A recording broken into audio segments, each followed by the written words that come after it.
Pemirsa, Presiden RI Joko Widodo melakukan kunjungan ke Bali Jumat 8 Oktober dengan sejumlah agenda.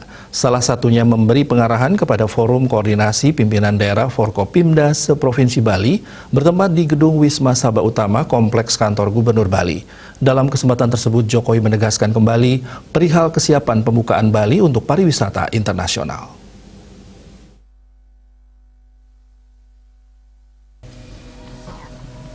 Menurut Presiden Joko Widodo, saat ini penurunan kasus harian di Bali sudah mencapai 95% dari kasus harian tertinggi yang pernah mencapai 1.900 kasus pada Agustus lalu.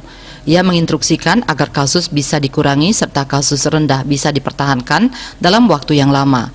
Posisi Bali saat ini yang juga telah disampaikan oleh Gubernur Bali dan berkaca dari negara-negara lain sehingga berani untuk travel bubble dengan negara-negara yang sudah diputuskan seperti Cina, Korea Selatan, Jepang, dan Arab.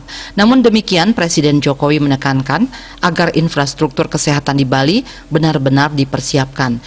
Sehingga ketika nanti pada 14 Oktober telah dibukanya pariwisata Bali untuk internasional, sudah benar-benar siap. Nggak mau nanti kasus-kasus seperti di Thailand, di Filipina, di Malaysia yang dulu dapat dikatakan sangat rendah, kemudian sekarang sudah di angka, ini sudah turun, di angka 11.000, 10.000, 9.000 di Thailand, Filipina, Malaysia. Ini terjadi di kita. Kita enggak. Jadi kita betul-betul harus menekan terus angka-angka yang sudah tadi 1.300 kasus harian nasional itu betul-betul terus akan kita tekan. Demikian untuk Bali yang saat ini capaian vaksinasi dosis pertama 88,7% untuk penduduk dengan KTP Bali dan 98% jika digabung dengan penduduk bukan KTP Bali.